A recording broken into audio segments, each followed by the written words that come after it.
वह बहुत डरी हुई थी और लगातार उसके कार की विंडो को खटखटा रही थी।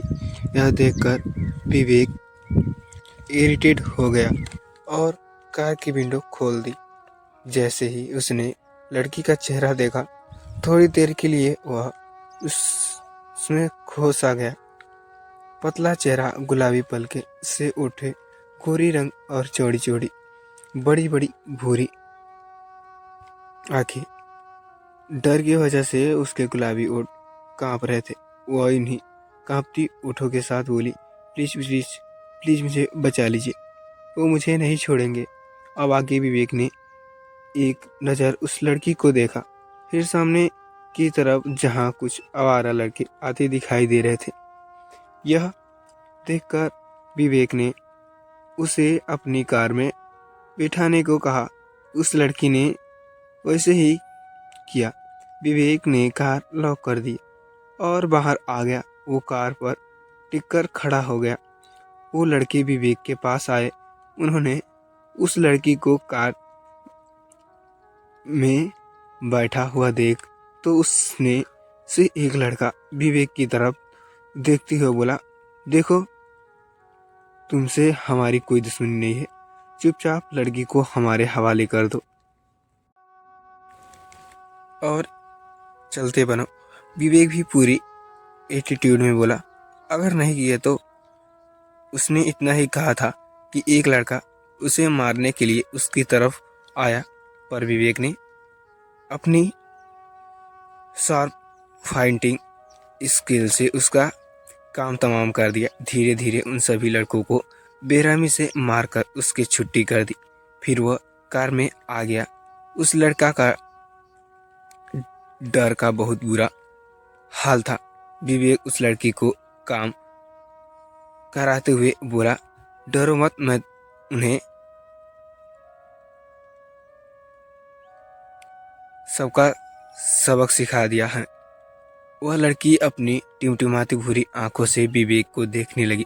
विवेक उसकी तरफ देखते हुए बोला, तुम कौन हो और इतनी रात को यहाँ क्या कर रही हो?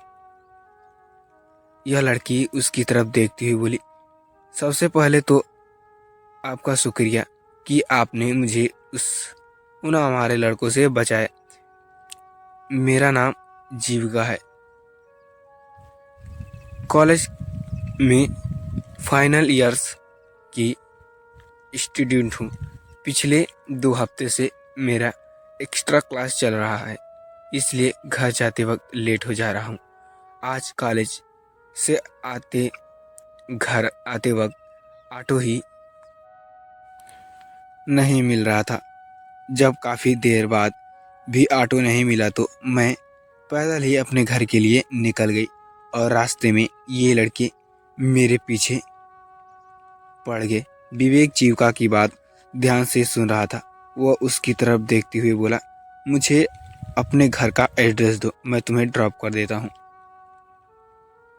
आगे से अपना ध्यान रखना और पैदल घर जाने की गलती मत करना। जीविका ने हाँ में सिर हिलाया और विवेक को अपने घर का एड्रेस दिया। थोड़ी देर बाद विवेक उसे उसके घर पर ड्रॉप कर देता है, फिर सिंघानिया मेंशन के लिए निकल जाता है। वह पहुंचकर जल्दी ही घर के अंदर चला जाता है। सभी घूर घूर कर उसे ही देख रहे थे। यह देखकर विवेक अपना फोन देखता है। युवा के टोटल 20 मिस कॉल थे। वह अपनी सफाई देते हुए बोला, सॉरी ऑल ऑफ यू, मैं एक अर्जेंट मीटिंग में फंस गया था। दादाजी उसकी तरफ घूरते हुए बोले, हाँ चलो अब और देर ना करते हुए पार्टी स्टार्ट करते हैं। विवेक वेद के पास जाकर उसे अपनी गोद में उठा लेता है और उसके गालों को किस करते हुए बोला, हैप्पी बर्थडे बेबी बाय। वेद भी अपने विवेक अंकल को गोलों को किस करते देकर उन्हें थैंक यू बोलता है। विवेक के आते से सब लोग खुश हो जाते हैं और वेद केक काटिंग सेरेमनी स्टार्ट हो जाता है। वेद कैंडल्स बोल करता है और सभी बर्थडे सोन गा लेते हैं। वन्या वेद का हाथ पकड़कर केक कट करती है। वेद अपने छोटे छोटे हाथों से केक लेकर अपनी बेटी आस्था को खिला देता है। आस्था भी स्माइल करते हुए केक का एक पीस लेकर वेद को खिला देती है। बारी बारी से वेद सबको केक खिला देता है। अब बारी थी गिफ्ट की। सबसे पहले आस्था वेद के पास जाकर अपना गिफ्ट देती है। वेद उसके गाल पर किस करते हुए बोला, थैंक यू आस्था। फिर अक्षित और वन्या अपनी नन्हे प्रिंस के पास जाते हैं। वे अपना गिफ्ट देने हुए वेद के एक गालों पर किस करते हुए बोला, हैप्पी बर्थडे प्रिंसेस। वेद स्माइल करते हुए अपने माँ और डैड को देखता है, फिर अपना प्यारी आवाज़ में उन्हें थैंक यू बोलता है। अक्षित और वन्या अभी भी घुटनों के बल बैठे हुए थे। वेद अपनी टिमटिमाती आंखों से उन्हें देखते हुए बोला, माँ डैडी मुझे एक और गिफ्ट भी चाहिए।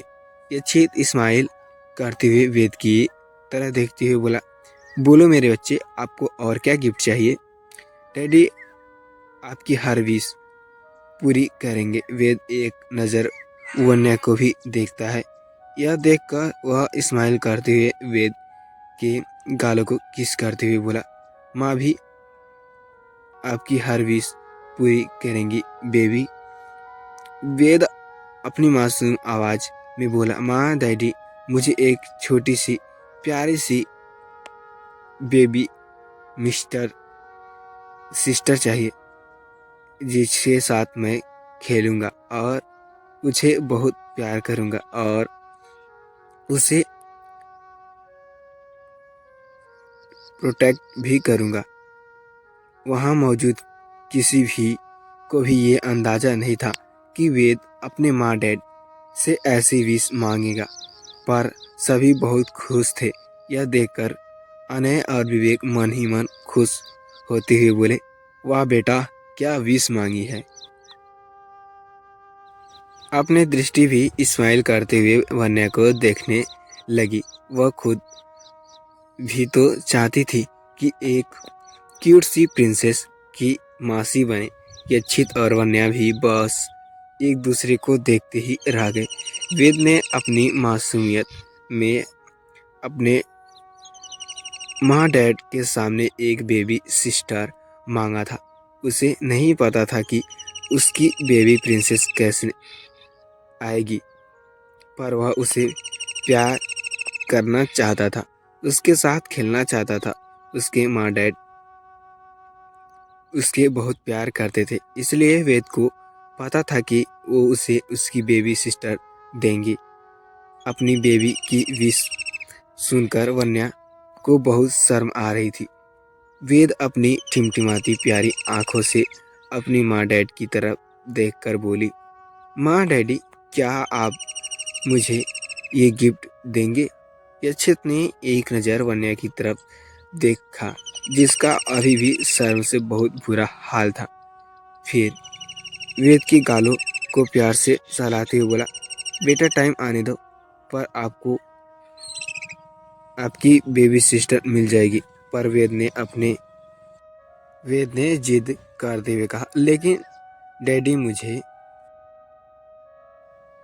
मेरी बेबी प्लीज छेद जल्दी चाहिए। तभी आस्था वेद को समझाते हुए बोली, मेरे बुद्धू पहले बेबी माँ के टमी में आएगा, फिर तुम्हारे पास, समझे? तो तुम इतना जल्दी नहीं मिल सकती उससे। अभी आस्था की समझदारी से भरी बातें सुनकर उसकी तरफ देखने लगे। वन्या का तो इस सबसे हालत ही खराब हो गया था। वो किसी ने नजरें नहीं मिला पा रही थी। आस्था के समझाने पर वेद समझ गया कि उसकी बेबी प्रिंसेस को आने में टाइम लगेगा। तभी चैतन्य दादाजी वन्या के पास आए और उसकी तरफ देखते हुए बोले, वन्या बेटा, आज वेद की बातें सुनकर मेरे मन में भी एक इच्छा आई है। मुझे एक प्यारी सी परपोती चाहिए। क्या आप मेरी इच्छा पूरा करेंगे? वन्या उसके सवाल का जवाब देते इससे पहले ही अनिल जी वन्या के पास आ गए और उसके सिर को सहलाते हुए बोले, बेटा, सिंघानिया फैमिली को एक प्यारी सा प्रिंस तो मिल चुका है। कमी है तो बस एक प्यारी सी क्यूट सी प्रिंसेस की। बेटा, क्या तुम अपने डैडी को एक प्यारी सी पोती का दादा बनाओगी? इससे पहले कि वन्या कुछ कहती, युवान वन्या के पास आ गया। वह अपनी प्यारी भाभी के गले सूखते हुए बोला, भाभी, मुझे भी तो एक क्यूट सी प्रिंसेस का चाचू बनना है और आपको मेरी ये विश पूरी करनी ही पड़ेगी, वरना मैं आपसे बात नहीं करूँगा। युवावन ने यह बात बच्ची की तरफ कहा। उसकी क्यूट सी रिएक्ट को सुनकर वन्या स्माइल करने लगी। यह चीत खड़ा बस यह सोच रहा था, सब वन्या को ही बोल रहे हैं, कोई मेरी तरफ ध्यान ही नहीं दे रहा है, जबकि इस सब में मेरा ही इम्पोर्टेंट रोल होने वाला है। वन्या युवावन के सवाल का जवाब देती इससे पहले दृष्टि उसके पास आ गई और बोली, वन्या, तू तो जानती है ना, जब तेरे शादी भी नहीं हुई थी तब मैं तेरी क्यूट सी प्रिंस की मासी बनने का ख्वाब देख रही हूँ। मुझे मेरी विश तो हर हाल में पूरी कर दे, मुझे मासी बनना है। अनय और विवेक एक्साइटेड होकर बोले। हमें भी युवावन दोनों की तरफ देखते हुए बोला, क्या आप दोनों को भी मासी बनना है? आस्तिक युवान की तरफ घूरकर देखती हुई बोली, क्या लड़के भी मासी बनते हैं? ये तो मुझे आज ही पता चला दादाजी। सबको घूरते हुए बोले, चुप करो बेवकूफ़ों। फिर वन्या की तरफ आस भरी नजरों से देखने लगी। वन्या बस करते हुए हमें सिर हिला देती है, इससे सभी खुश हो जाते हैं और स्माइल करते लगते हैं। वन्या का चेहरा देखकर यक्षित भी बहुत खुश हो जाता है। सभी काफ़ी देर तक पार्टी एंजॉय करते हैं, फिर अपने अपने घर की तरफ जाने लगते हैं। रात काफ़ी हो गई थी, इसलिए आस्था को आज घर नहीं जाने दिया गया। सब ने यही डिसाइड किया था कि आस्था आज यहीं रहेगी। अनय दृष्टि को लेकर कार में बैठ गया। रात काफ़ी हो चुकी थी, इसलिए बाहर अंधेरा भी काफ़ी था। दृष्टि खिड़की से बाहर देख रही थी, तभी उसकी कार एक ऐसी जगह से गुजर रही थी जहाँ काफ़ी पेड़ पौधे थे। जंगल तो नहीं था, पर कुछ कुछ जंगल जैसा था। पेड़ों की परछाइयाँ रात के वक्त बहुत डरावनी नजर आ रही थी, बिल्कुल किसी डरावनी इंसान की परछाई की तरह। दृष्टि को थोड़ा डर लगने लगा। वह अपनी जिंदगी की हर मुश्किलों का सामना बहुत बहादुरी से करती थी, पर उसे अंधेरे में डर लगता था। उसे ये डर बचपन से ही। एक बार जब उसकी माँ पापा कहीं गए हुए थे, पर कुछ प्रॉब्लम्स की वजह से वो रात को लौट नहीं पाए, तो दृष्टि उस रात घर पर अकेली थी। उसे डर तो लग रहा था कि वह आज अकेली है। फिर अचानक से लाइट चली गई तो हवाएं चलने लगी। विंडो से गुजरने पर ये और भी डरावनी साउंड कर रही थी। बिल्लियों की डरावनी आवाज़ें आ रही थी। कुछ मिलाकर उन रात पूरा हॉरर सीन ही हो रहा था। वह पर यकीन नहीं हो रहा था, पर फिर भी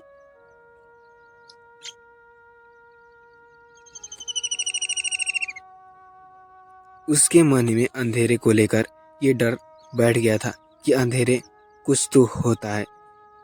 वह इस डर को अपने मन में नहीं निकाल पाई थी। वह डरते हुए अने की तरफ सरकती जा रही थी। अने ने जब दृष्टि के हाल खराब होते देखा तो उसका मजाक उड़ाते हुए बोला, इतनी बड़ी हो गई हो फिर भी बच्चों की तरह डर रही हो। दृष्टि अपने आप को संभालती हुई बोली, आपको क्या मैं बच्ची को तरह डर या बूढ़े की तरह? आप बस अपना काम से काम रखिए। तभी अने ने कार में साउंड मिस्टर से एक हो रोल साउंड बजाया जो कि एक दम नेचुरल और रियल लग रहा था। दृष्टि तो डर गई और जोर से अने की बाहों पकड़ ली। अने हंसते हुए बोला, हा हा हा, तुम इतने में ही डर गई? अगर ये साउंड सबसे आया होता तो पता नहीं क्या करती तुम। तरह सुनकर दृष्टि अने की दूर होती हुई उसे घूर घूर कर देखने लगी। वह अपनी सीट पर आ गई और उसे घूरते घूरते ही नींद के आगोश में चली गई। जब उसकी कार दृष्टि के अपार्टमेंट में पहुंच गई तो अने ने कार रोक दी। फिर सोती हुई दृष्टि की तरफ देखने लगा। वह सोती हुई बहुत क्यूट लग रही, मासूम लग रही थी। वह उसे निहारते हुए बोला, सोते हुए कितनी मासूम लग रही हो। अभी जगी हुई होती तो मुझे कच्चा चबा जाती। फिर वह उसे अपनी गोद में उठाकर उसके अपार्टमेंट में ले जाता है। बेडरूम में लेकर जाकर उसे आहिस्ते से सुला देता है। उसके सिरहाने के पास बैठकर उसके सिर को सहलाते हुए उसके माथे को चूम लेता है और कहता है, आई प्रोमिस अब तुम ज़्यादा दिन यूं अकेले नहीं रहोगे। मैं तुम्हें लेने आऊँगा और हमेशा के लिए अपने साथ ले जाऊँगा। यह कहते हुए वह नीचे आ जाता है और कार में बैठकर राजवंत मेंशन की तरफ चला जाता है। वेद और आस्था दोनों यक्षित के रूम में ही थे। दोनों बच्चे खेलते खेलते उसके बेड पर ही सो गए। वन्या ने पहले ही दोनों के कपड़े चेंज करा दिए थे। आस्था को वेद की क्यूट सी नाइट ड्रेस पहना दी थी जिससे वह काफ़ी क्यूट लग रही थी। ये चित और वन्या दोनों बच्चे की अलग बगल लेटे हुए थे। आपने एक हाथ का सपोर्ट लिए दोनों इन्हें निहारने लगे हुए थे। वन्या आस्था की तरफ देखती हुई अच्छे से बोली, कितनी प्यारी बच्ची है ना। यक्षित बिल्कुल किसी डाल की तरह लगती है। यक्षित सोती हुई आस्था के माथे पर किस करते हुए बोली, हाँ बहुत ज़्यादा प्यारी है। वह उसके क्यूट से फेस को निहारते हुए बोला, मैं भी बिल्कुल ऐसे ही क्यूट सी बच्ची का पापा बनना चाहता था। वन्या का भी आस्था को निहारते हुए बोली, काश हमारी भी ऐसी एक क्यूट सी बेटी होती। दोनों बच्चे के माथे को चूमते हुए लगे। फिर यक्षित वन्या की तरफ देखकर बोला, आओ जाकर चेंज कर लो। वन्या ने हमें सिर हिलाया और वॉशरूम की तरफ चली गई। उसके जाने के बाद यक्षित दोनों बच्ची